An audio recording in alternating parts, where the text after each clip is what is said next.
Shalom anak-anakku yang dikasih Tuhan.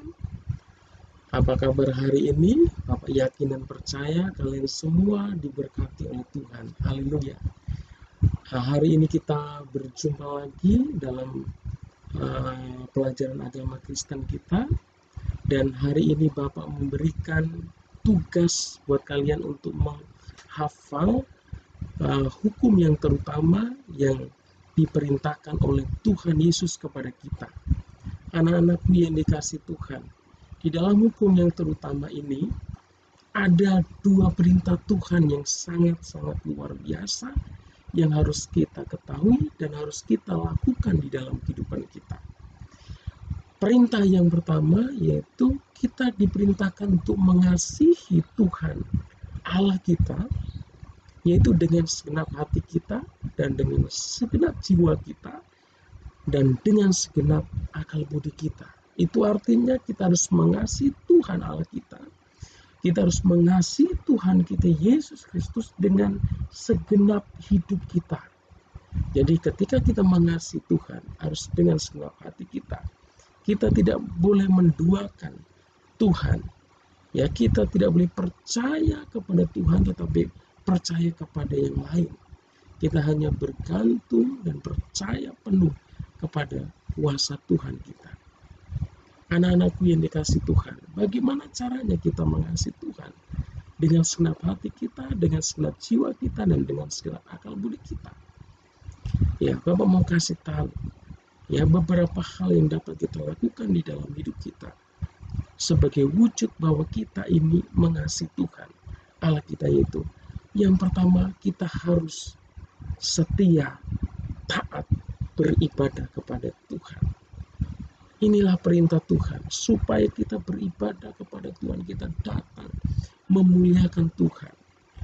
Ya, hal yang kita bisa lakukan adalah kita selalu punya kerinduan untuk datang berdoa kepada Tuhan. Ada kerinduan untuk senantiasa membaca, merenungkan, dan melakukan firman Tuhan dalam hidup kita. Cara kita mengasihi Tuhan kita dengan segenap hati, dengan segenap jiwa, dan dengan segenap akal budi kita, yaitu adalah dengan cara kita mengutamakan kehendak Tuhan lebih dari apapun dalam hidup kita. Kita harus mengutamakan Tuhan dalam hidup kita.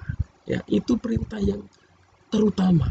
Kita harus punya hubungan yang baik dengan Tuhan, punya hubungan yang benar dengan Tuhan, punya persekutuan yang dekat dengan Tuhan.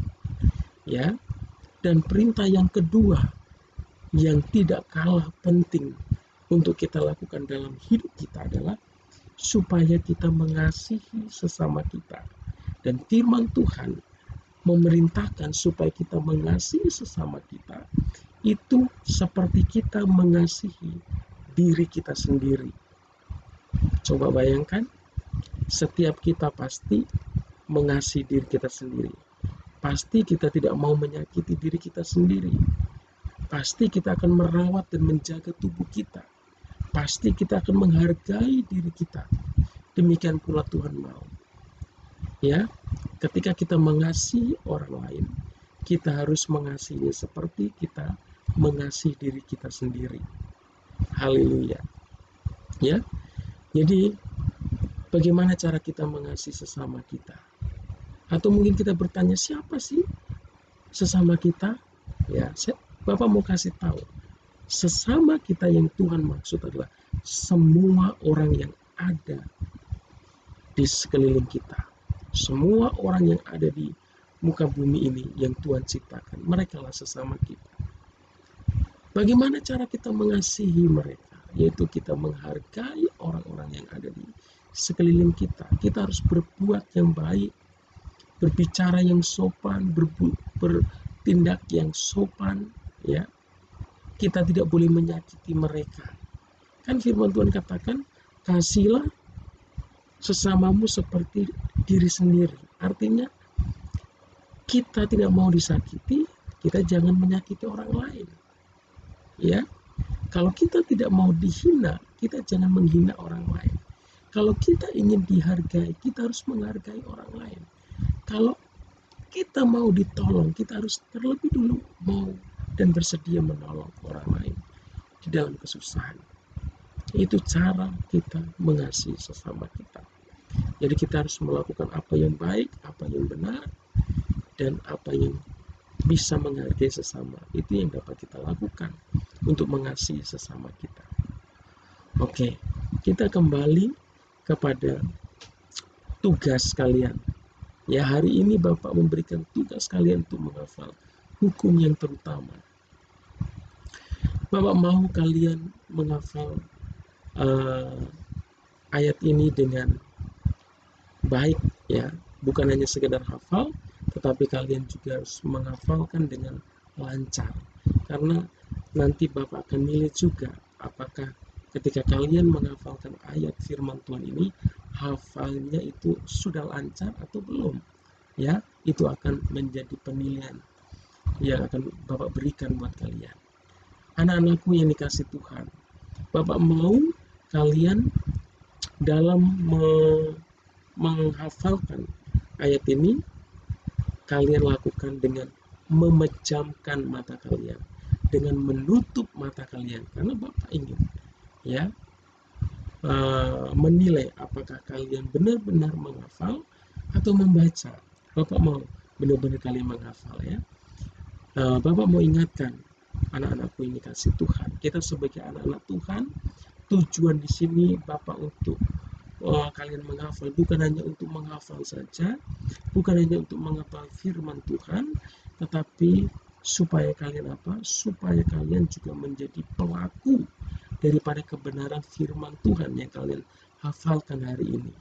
Karena firman Tuhan berkata, berbahagialah orang yang mendengar firman Tuhan dan melakukannya di dalam kehidupannya. Karena orang yang seperti inilah yang akan Tuhan berkati dan akan Tuhan kasihi. Oleh karena itu, kita bukan hanya untuk menghafal kebenaran firman Tuhan, kita bukan hanya untuk mengerti sebanyak apapun firman Tuhan, tetapi kita juga harus mau melakukan firman Tuhan di dalam kehidupan kita. Oke, Bapak kasih contoh dalam menghafalkan ayat firman Tuhan ini. Tutup mata, ya. Bapak akan tutup mata, kalian juga tutup mata. Oke. Hukum yang terutama, Matius pasal 22 ayat 37 sampai 40. Jawab Yesus kepadanya, kasihilah Tuhan Allahmu dengan segenap hatimu dan dengan segenap jiwamu dan dengan segenap akal budimu. Itulah hukum yang terutama dan yang pertama. Dan hukum yang kedua yang sama dengan itu ialah kasihilah sesamamu manusia seperti dirimu sendiri. Pada kedua hukum inilah tergantung seluruh hukum Taurat dan kitab para nabi. Haleluya. Bapak mengucapkan selamat berlatih untuk menghafalkan ayat firman Tuhan ini, dan Bapak tunggu tugas-tugas kalian di classroom. Jadi ketika anak-anakku yang dikasih Tuhan sudah benar-benar hafal, rekam dalam bentuk video dan kirim ke classroom. Bapak tunggu. Tetap semangat. Tuhan Yesus memberkati kalian. Haleluya. Haleluya.